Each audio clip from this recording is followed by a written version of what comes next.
Imagine walking into the coldest, most unforgiving place on earth. Coronado Beach at 4 a.m., the wind slicing through your soul, waves crashing like artillery. Among the new class of SEAL candidates stands a lone woman, call sign Raven, her arms covered in dark, intricate ink that every instructor and half the boat crew has already mocked for weeks. "Tattoos don't make you tough, princess," one of them sneers during Hell Week, loud enough for the whole grind line to hear. The laughter ripples down the row of shivering men. She never flinches, just stares straight ahead, jaw locked, letting the salt water and sand do the talking. If you love stories of unbreakable underdogs who silence every doubter, hit that subscribe button right now so you never miss what happens next. They called her Ink Arts and Crafts. Barbie does special ops, anything to remind her she didn't belong. What nobody knew was that every line on her skin told a story they weren't cleared to hear. While the class is choking on surf torture, Raven's mind is somewhere else entirely. Flashback to a moonless night 2 years earlier, somewhere in the Hindu Kush. Her recon team had been compromised, comms dead, exfil gone sideways.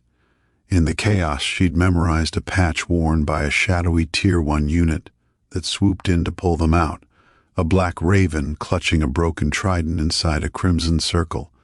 No lettering, no unit name, nothing on any official chart. She came home and paid a former DevGru medic turned tattoo artist to replicate it perfectly across her forearm. Not for clout, for memory, for the brother she lost that night. Back in Buds, the instructors keep pushing her harder, waiting for her to ring the bell. She never does. By the time the class is down to single digits, even the haters have to admit she's a machine.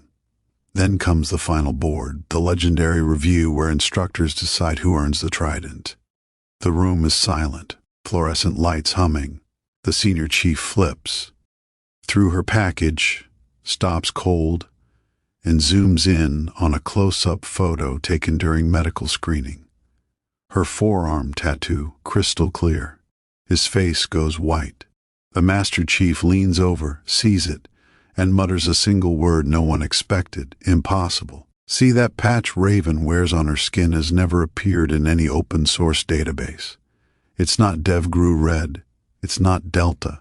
It's not even supposed to exist anymore. It belongs to a compartmented program so black that half the admirals in the room have only heard whispers. The same patch was sewn on the uniforms of the operators who rescued her team and who ordered her never to speak of them again. The senior chief finally looks up at her, voice low. "Where the hell did you get that, candidate?" The room is frozen. Raven meets his eyes and answers with the calm of someone who's already died once. "From the men who carried my team out of the valley, senior. They told me if I ever made it here, to show it to the right people." Dead silence. Then the Master Chief does something no one in that room has ever seen. He stands up, walks over, and salutes her, not as a candidate, but as a warrior. "The rest of the board is canceled," he says. "You're not getting the trident today. You're getting something else." 2 days later, in a secure room no Bud student has ever entered, Raven is read into the program whose patch she's carried in silence for 2 years. Turns out the unit lost half its female pipeline years ago and has been quietly looking for someone exactly like her, someone who already proved she could keep her mouth shut and her soul intact in the worst moments imaginable. The guys who laughed at her ink, they pinned their own tridents months later and still tell the story in hushed tones at the team bar. The day a woman walked in with a tattoo that shut up an entire room of killers.